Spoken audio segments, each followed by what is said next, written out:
ദൈവ തിരുനാമം വാഴ്ത്തപ്പെടുമാറാകട്ടെ. എഫേസ്യ ലേഖന പഠന പരമ്പരയിലേക്ക് എല്ലാ പ്രിയപ്പെട്ടവരെയും ഒരിക്കൽ കൂടെ സ്വാഗതം ചെയ്യുന്നു. എഫേസ്യ ലേഖനം 4-ാം അധ്യായമാണ് നമ്മൾ പഠിച്ചുകൊണ്ടിരിക്കുന്നത്. എഫേസ്യ ലേഖനം 4-ാം അധ്യായത്തിൻ്റെ 4 മുതൽ 6 വരെയുള്ള വാക്യങ്ങളാണ് നമ്മൾ കഴിഞ്ഞ ദിവസങ്ങളിൽ പഠിച്ചുകൊണ്ടിരിക്കുന്നത്.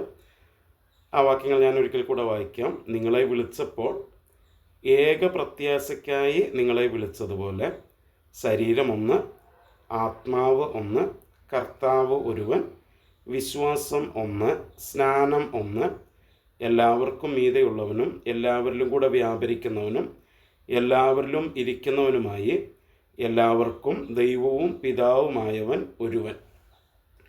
ഇപ്പോൾ കഴിഞ്ഞ ക്ലാസ്സിൽ നമ്മൾ അതിനകത്ത് 5-ാം വാക്യത്തിൽ വിശ്വാസം ഒന്ന് എന്നുള്ള ഭാഗമായിരുന്നു ചർച്ച ചെയ്തത്. അത് കഴിഞ്ഞ് അപ്പോസ്തലനായ പൗലോസ് പറയുന്നത് സ്നാനം ഒന്ന് എന്നുള്ള വിഷയമാണ് അവിടെ പറയുന്നത്. ഇപ്പം നമ്മൾ ബൈബിൾ പഠിക്കുമ്പോൾ ക്രൈസ്തവ സഭയ്ക്ക് ഏക സ്നാനമാണ് ഉള്ളത് എന്നാണ് അപ്പോസ്തലൻ അവിടെ പറയുന്നത്. അവിടെ അപ്പോസ്തലൻ ഉദ്ദേശിക്കുന്നത് ക്രൈസ്തവ സഭയ്ക്ക് ജലസ്നാനം ഒന്നേ ഉള്ളൂ എന്നാണ് അപ്പോസ്തലൻ അവിടെ പറയുന്നത്. ബൈബിൾ നമ്മൾ പഠിക്കുമ്പോൾ, പ്രത്യേകിച്ച് പുതിയ നിയമം നമ്മൾ പഠിക്കുമ്പോൾ, പല വിധത്തിലുള്ള സ്നാനങ്ങളെക്കുറിച്ച് നമ്മൾ പുതിയ നിയമത്തിൽ കാണുന്നുണ്ട്. ഉദാഹരണത്തിന് സുവിശേഷങ്ങൾ നമ്മൾ പഠിക്കുമ്പോൾ അവിടെ യോഹന്നാൻ യേശുക്രിസ്തുവിന് വഴിയൊരുക്കുവാനായിട്ട് വന്ന യോഹന്നാൻ സ്നാപകൻ, അദ്ദേഹം യോർദാൻ നദിയിൽ സ്നാനം കഴിപ്പിക്കുന്നതായിട്ട് നമ്മൾ വായിക്കുന്നുണ്ട്. അത് യോഹന്നാൻ്റെ സ്നാനം അല്ലെങ്കിൽ മാനസാന്തര സ്നാനം എന്ന പേരിലാണ് അറിയപ്പെടുന്നത്. അപ്പോൾ തന്നെ ആ യോഹന്നാൻ തൻ്റെ പിന്നാലെ വരുന്ന യേശുവിനെ കുറിച്ച് ഇങ്ങനെ പറഞ്ഞു, എൻ്റെ പിന്നാലെ വരുന്നവൻ എന്നെക്കാൾ വലിയവനാണ്, അവൻ നിങ്ങളെ പരിശുദ്ധാത്മാവിലും തീയിലും പരിശുദ്ധാത്മാവ് കൊണ്ടും തീ കൊണ്ടും സ്നാനം കഴിപ്പിക്കും എന്ന് പറഞ്ഞു. അപ്പം ആ രീതിയിലുള്ള സ്നാനം വേറെ ഉണ്ട്. അപ്പോൾ തന്നെ 1 കൊരിന്ത്യർ ലേഖനം 15-ാം അധ്യായത്തിൻ്റെ 29-ാം വാക്യം നമ്മൾ വായിക്കുമ്പോൾ അവിടെ നമ്മൾ വായിക്കുന്നത്, അല്ല, മരിച്ചവർക്ക് വേണ്ടി സ്നാനമേൽക്കുന്നവർ എന്ത് ചെയ്യും?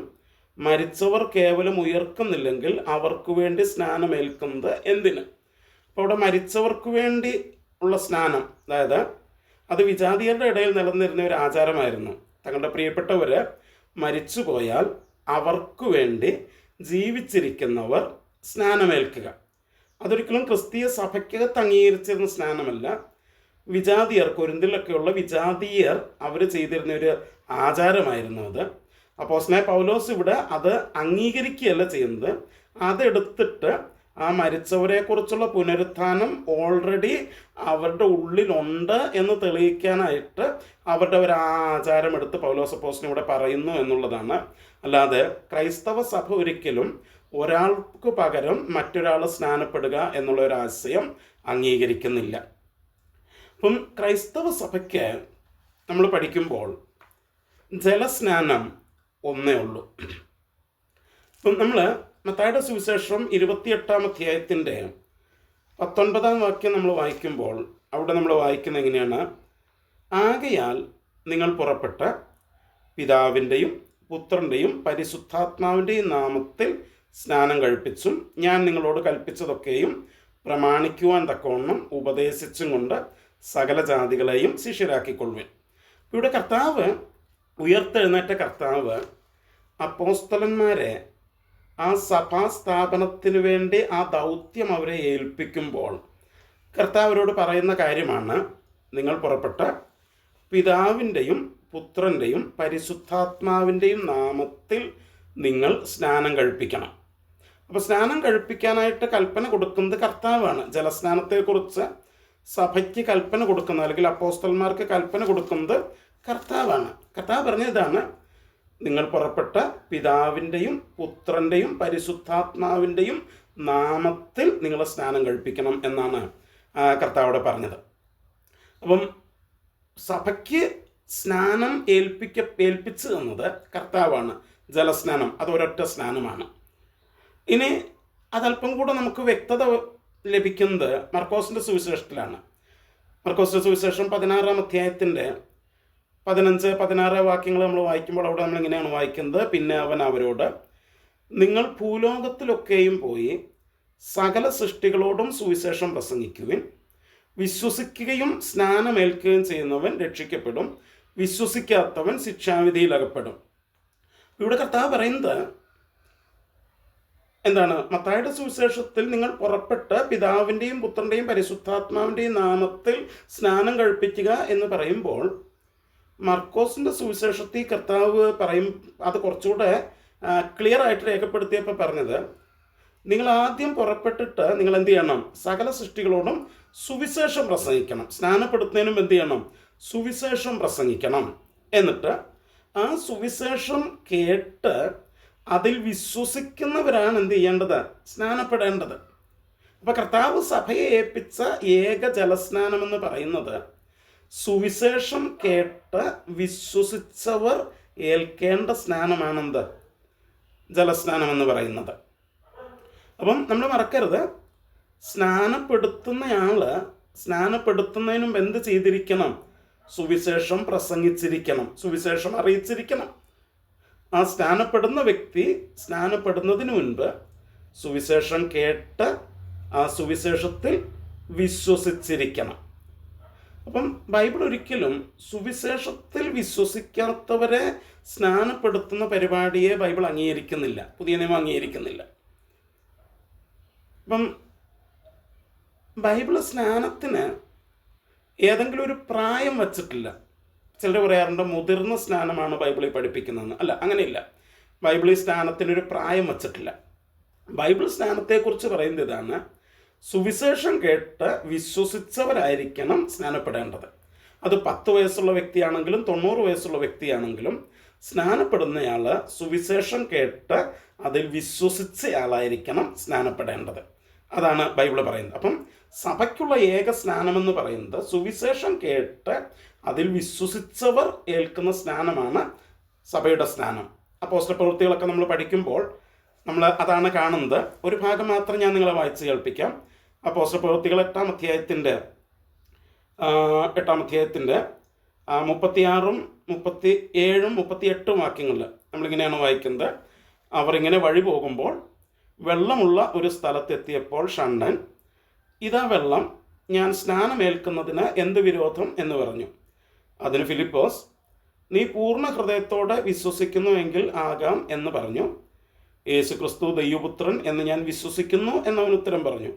അങ്ങനെ അവൻ പേര് നിർത്തുവാൻ കൽപ്പിച്ചു. ഫിലിപ്പോസും ഷണ്ഡനും ഇരുവരും വെള്ളത്തിലിറങ്ങി അവനെ സ്നാനം കഴിപ്പിച്ചു. അപ്പോൾ നമുക്കറിയാം, ഫിലിപ്പോസ് എത്യോപ്യ രാജ്ഞിയുടെ ഷണ്ഡൻ അദ്ദേഹത്തോട് സുവിശേഷം പറയുന്ന ഭാഗമാണ്.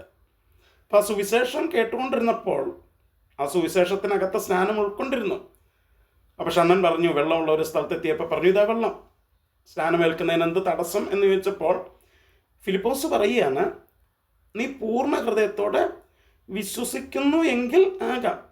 എന്ത്? ഞാൻ പറഞ്ഞ സുവിശേഷം നീ പൂർണ്ണ ഹൃദയത്തോടെ വിശ്വസിക്കുന്നുവെങ്കിൽ നിനക്ക് സ്നാനപ്പെടാം, ഇല്ലെങ്കിലോ സ്നാനപ്പെടാൻ പറ്റത്തില്ല. അപ്പം അതാണ് ഞാൻ പറഞ്ഞത്.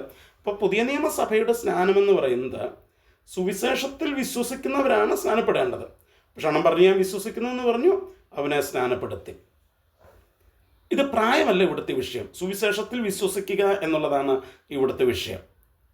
ഞാനിപ്പോഴും ഓർക്കുന്നുണ്ട്, ഞാൻ ശുശ്രൂഷിച്ച ഒരു സഭയിൽ, ഒരു പെന്തക്കോസ്ത് സഭയത്, അവിടെ ഞാൻ ചെന്ന് ഞാൻ അവിടെ 3 വർഷം ഞങ്ങൾ പാസ്റ്ററായിട്ട് അവിടെ ശുശ്രൂഷിച്ച സഭയാണത്. അപ്പോൾ അവിടെ ഞങ്ങൾ ചെന്ന് ദൈവവചനം പഠിപ്പിക്കാനായിട്ട് തുടങ്ങി. പഠിപ്പിച്ചു വന്നു കഴിഞ്ഞപ്പോൾ ഏകദേശം 1.5 വർഷം കഴിഞ്ഞപ്പോഴാണ് അവിടെയുള്ള ഒരു സഹോദരി എൻ്റെ അടുത്ത് വന്ന് പറഞ്ഞത്, സുവിശേഷം എന്താണെന്ന് ഇപ്പോഴാണ് ഞങ്ങൾക്ക് മനസ്സിലായതെന്ന്. അവർ ഞാൻ ചെല്ലുന്നതിന് മുമ്പ് സ്നാനപ്പെട്ടതാണ്. അപ്പം അന്ന് അവർക്ക് സുവിശേഷം അറിയത്തില്ലായിരുന്നു. അപ്പോൾ സുവിശേഷം അറിയാതെ സ്നാനപ്പെടുന്നത്, സുവിശേഷം കേൾക്കാതെ സ്നാനപ്പെടുന്നത്, സുവിശേഷത്തിൽ വിശ്വസിക്കാതെ സ്നാനപ്പെടുന്നത് പുതിയ നിയമസഭയുടെ സ്നാനമല്ല.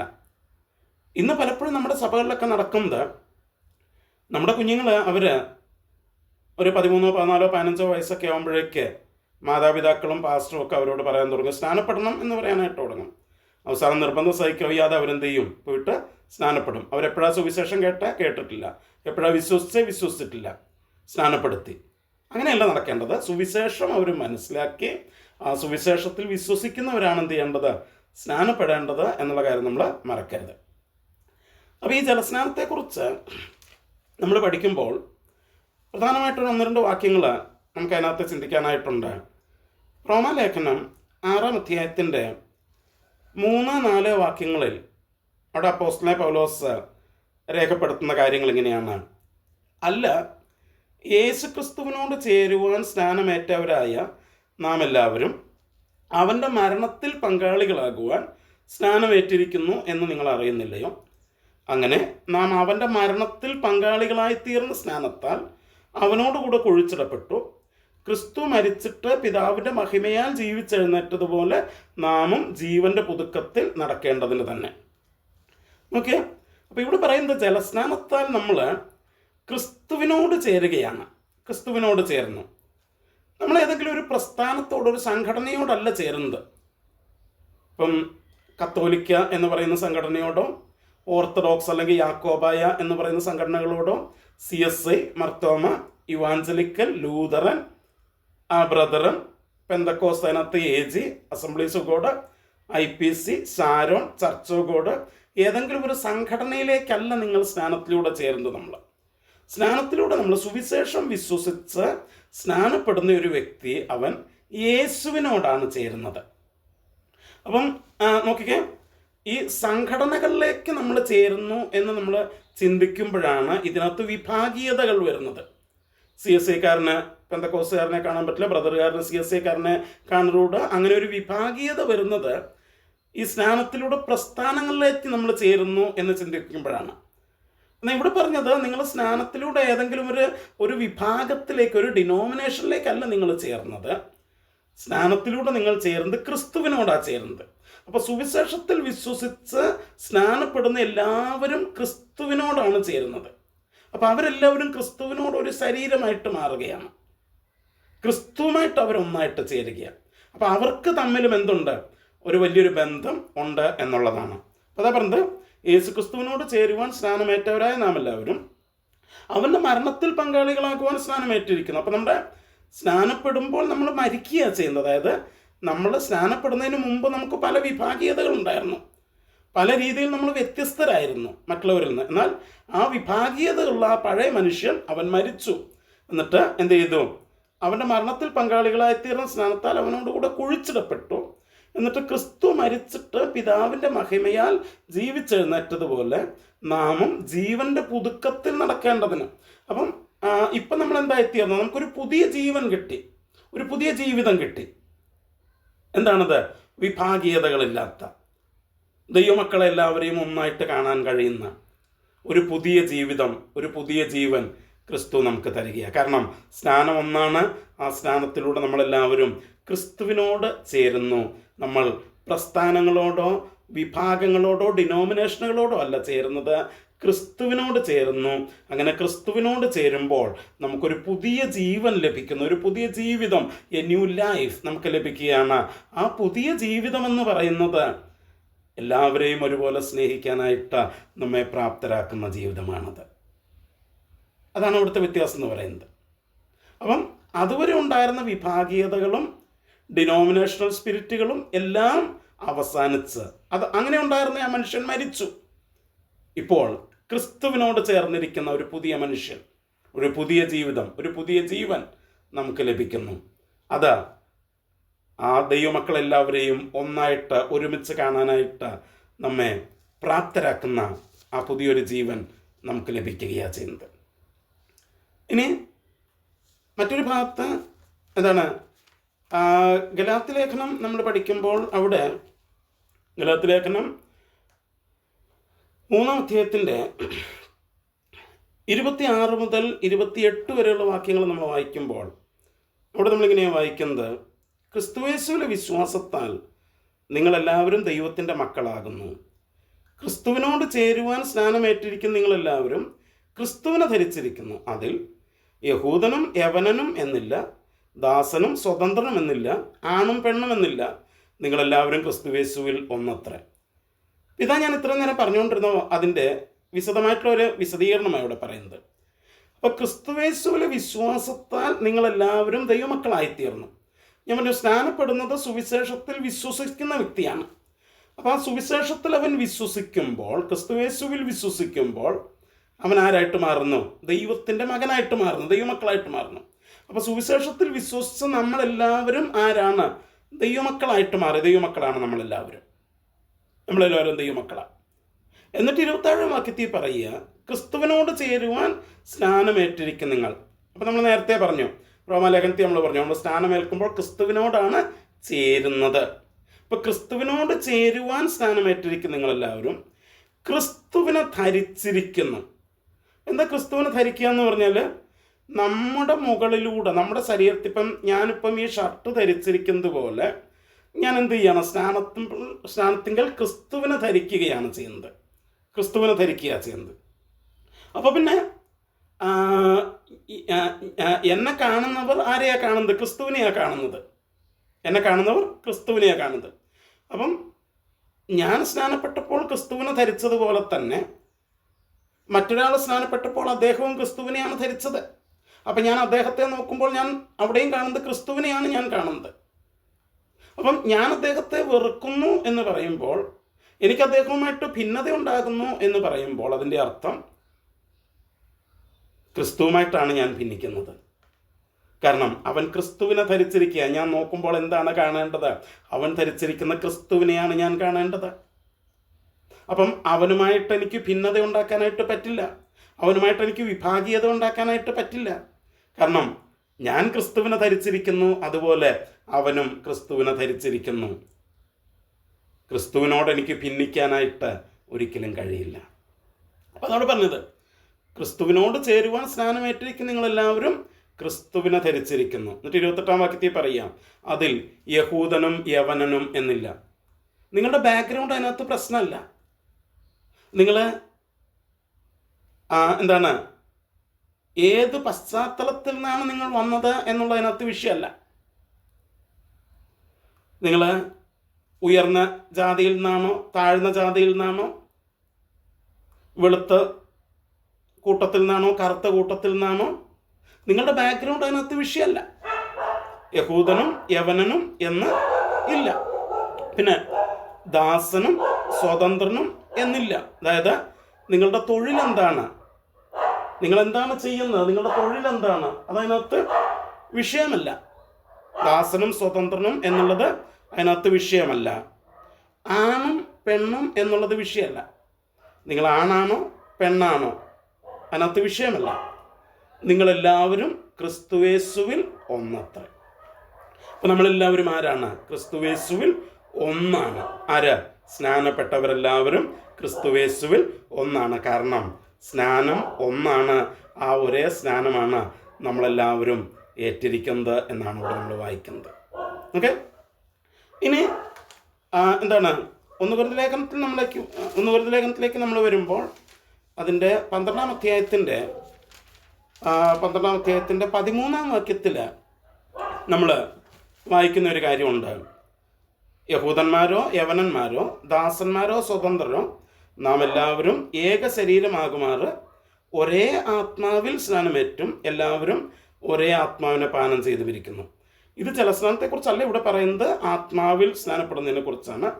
ആ ആത്മസ്നാനത്താലും ആത്മാവിലുള്ള സ്നാനവും നമ്മെ ഏക ശരീരമായിട്ടാണ് മാറ്റുന്നത്. അപ്പോൾ അപ്പോസ്തലനായ പൗലോസ് ഇവിടെ പറയുന്നത്, സ്നാനം ഒന്ന് എന്ന് പറയുമ്പോൾ സഭയിലെ എല്ലാവരും ഏറ്റിരിക്കുന്ന സ്നാനം ഒന്നായതുകൊണ്ട് ആ സഭയ്ക്കകത്ത് ഭിന്നതകൾ വിഭാഗീയതകൾ വരുവാനായിട്ട് പാടില്ല. It is not possible. അങ്ങനെ വരാനായിട്ട് പറ്റില്ല. നിങ്ങൾ യഥാർത്ഥത്തിൽ സുവിശേഷത്തിൽ വിശ്വസിച്ച യഥാർത്ഥത്തിൽ സ്നാനപ്പെട്ട വ്യക്തിയാണെങ്കിൽ ആ ഭിന്നത ഉണ്ടാകാനായിട്ട് കഴിയില്ല. കാരണം നിങ്ങളെപ്പോലെ സുവിശേഷത്തിൽ വിശ്വസിച്ച നിങ്ങളെപ്പോലെ സ്നാനപ്പെട്ട മറ്റൊരു വ്യക്തിയുമായിട്ട് ഭിന്നത ഉണ്ടാക്കാനായിട്ട് വിഭാഗീയത ഉണ്ടാക്കാനായിട്ട് നമുക്ക് കഴിയില്ല. കാരണം നമ്മൾ രണ്ടു കൂട്ടരും ഒരേ സ്നാനമാണ് സ്വീകരിച്ചിരിക്കുന്നത്. ഇന്ന് നമ്മുടെ ചുറ്റുപാടുകളിലേക്ക് നമ്മൾ നോക്കുമ്പോൾ ഇതല്ല നമ്മൾ കാണുന്നത്, ഇങ്ങനെയല്ല നമ്മൾ കാണുന്നത്.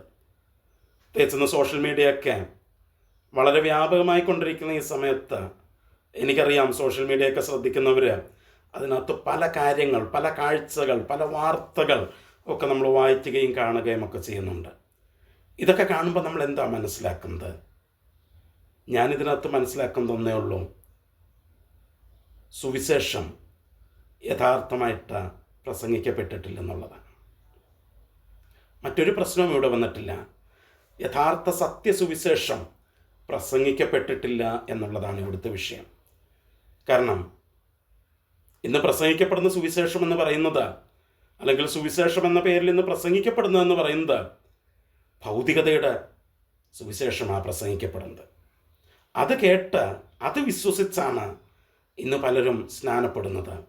എന്നാൽ യഥാർത്ഥ പാപമോചനത്തെക്കുറിച്ചും യഥാർത്ഥ മാനസാന്തരത്തെക്കുറിച്ചും യേശുവിൻ്റെ ക്രൂശിലെ പ്രതിപകരയാഗത്തെക്കുറിച്ചും ആ വിശ്വസിക്കുന്നവർക്ക് ലഭിക്കുന്ന നിത്യതയെക്കുറിച്ചുള്ള കാഴ്ചപ്പാടിനെക്കുറിച്ചും ആ പുതിയ ജീവനെക്കുറിച്ചും ഇന്ന് സുവിശേഷം പ്രസംഗിക്കപ്പെടുന്നില്ല എന്നുള്ളതാണ് ഏറ്റവും വലിയ പ്രശ്നം.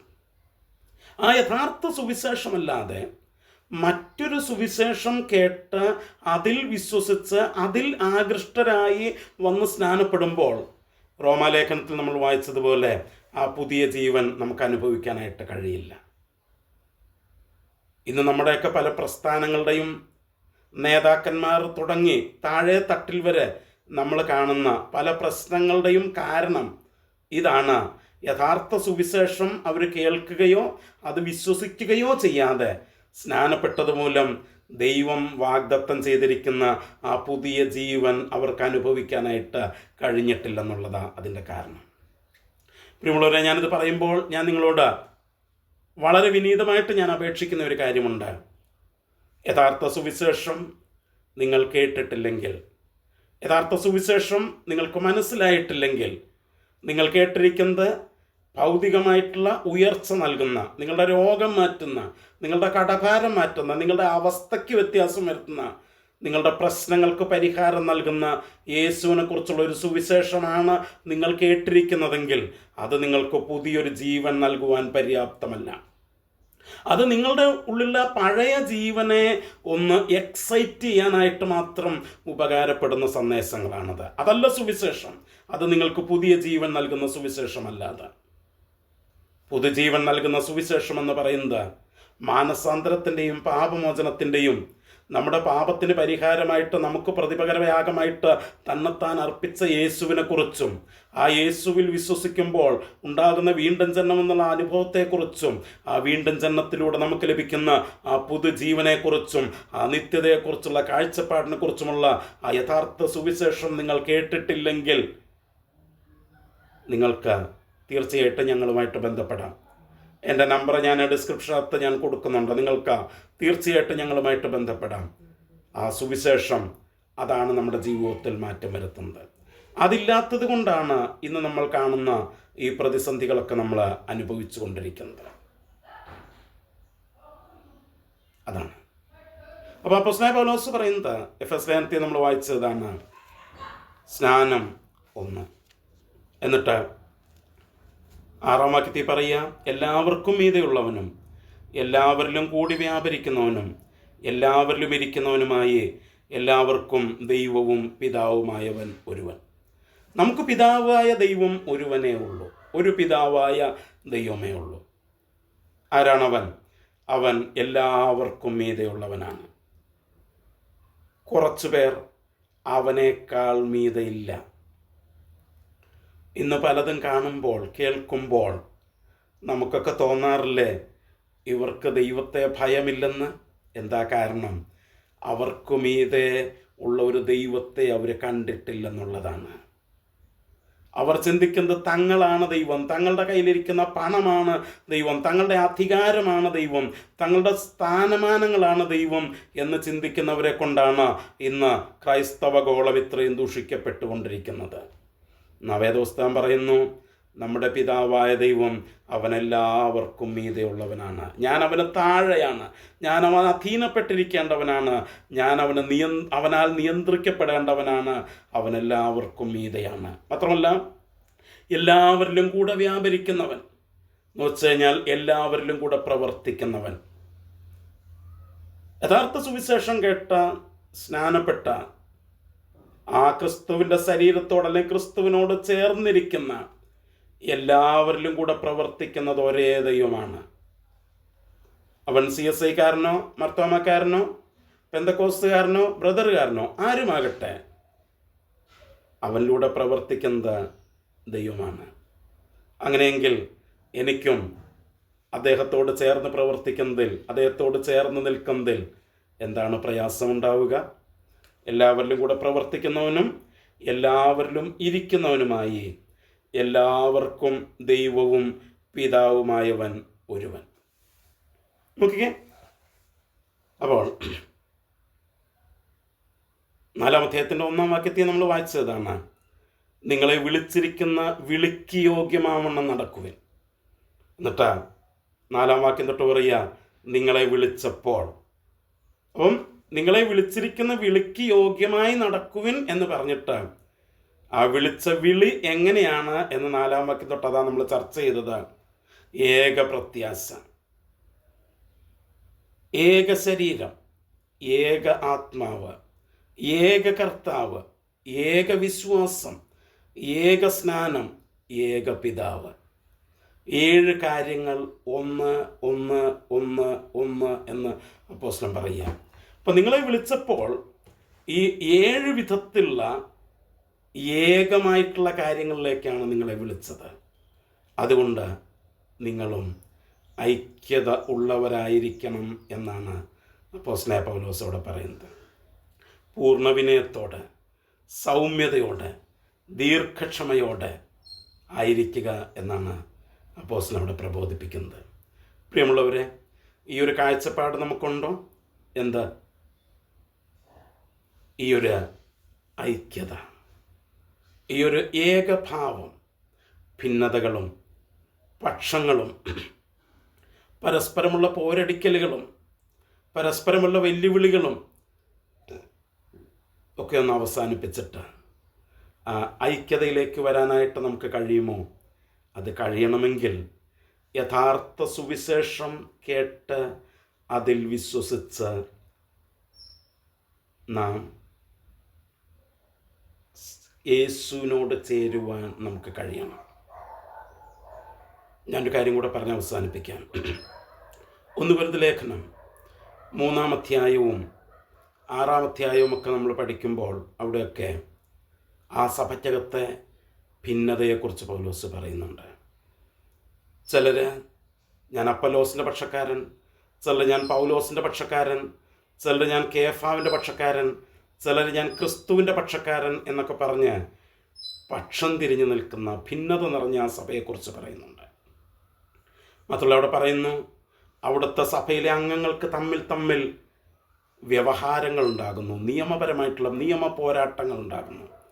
അപ്പം നിയമ പോരാട്ടങ്ങൾ ഉണ്ടാകുമ്പോൾ അവർ അത് സഭയ്ക്കകത്ത് സ്നേഹത്തിൽ പറഞ്ഞു തീർക്കുന്നതിന് പകരം സഭയ്ക്ക് പുറത്തുള്ള വ്യവഹാര കേന്ദ്രങ്ങളിലേക്ക്, കോടതികളിലേക്ക് അത് വലിച്ചഴച്ച് കൊണ്ടുപോവുകയും സഭ ഗണ്യമാക്കിയിട്ടില്ലാത്ത അവിശ്വാസികളായിട്ടുള്ള ആ ന്യായാധിപന്മാരെ അതിന് തീർപ്പ് കൽപ്പിക്കാനായിട്ട് സഭ ആക്കുകയും ചെയ്യുന്ന അനുഭവത്തെക്കുറിച്ച് 1 കൊരിന്ത്യർ ലേഖനത്തിൽ നമ്മൾ വായിക്കുന്നുണ്ട്. പൗലോസ് അത് തിരുത്താനായിട്ട് 1 കൊരിന്ത്യർ ലേഖനം എഴുതി. എന്നാൽ അവിടെ പൗലോസ് എഴുതിയ ആ കാര്യം അവർ അംഗീകരിക്കുന്നില്ല. അപ്പോൾ തന്നെ 1 കൊരിന്ത്യർ ലേഖനം 15-ാം അധ്യായം നമ്മൾ വായിക്കുമ്പോൾ അവിടെ ആ സഭയ്ക്കകത്ത് നിലനിരുന്ന മറ്റൊരു പ്രശ്നം നമ്മൾ ആ 15-ാം അധ്യായത്തിൽ നമ്മൾ വായിക്കുന്നുണ്ട്. അത് എങ്ങനെയാണ്?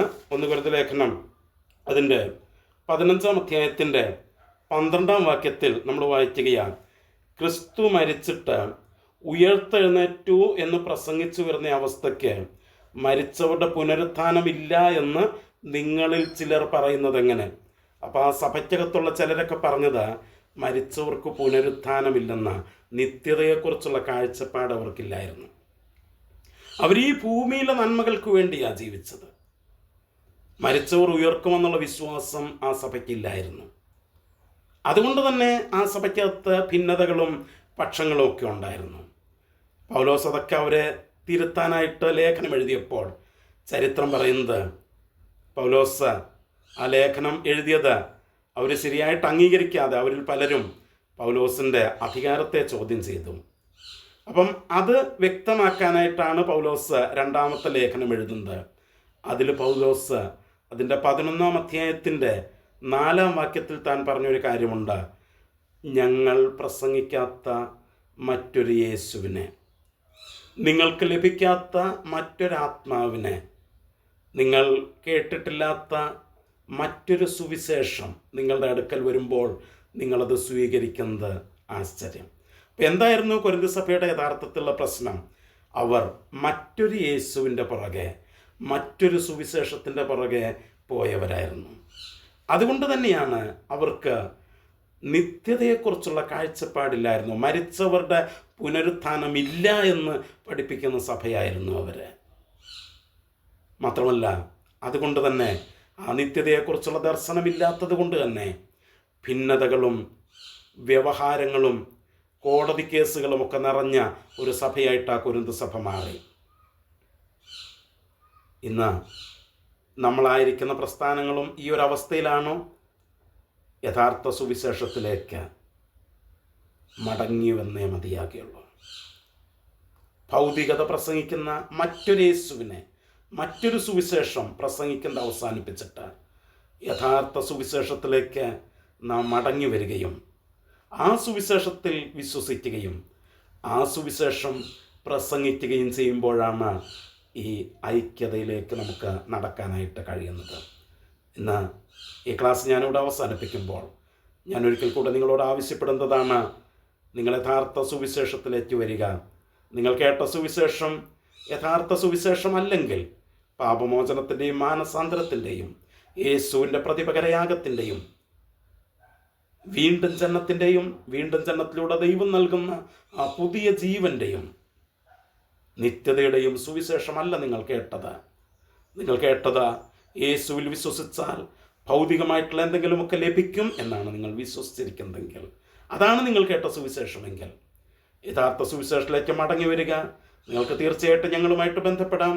ദൈവം നമ്മെ എല്ലാവരെയും ധാരാളമായി അനുഗ്രഹിക്കട്ടെ. God bless you.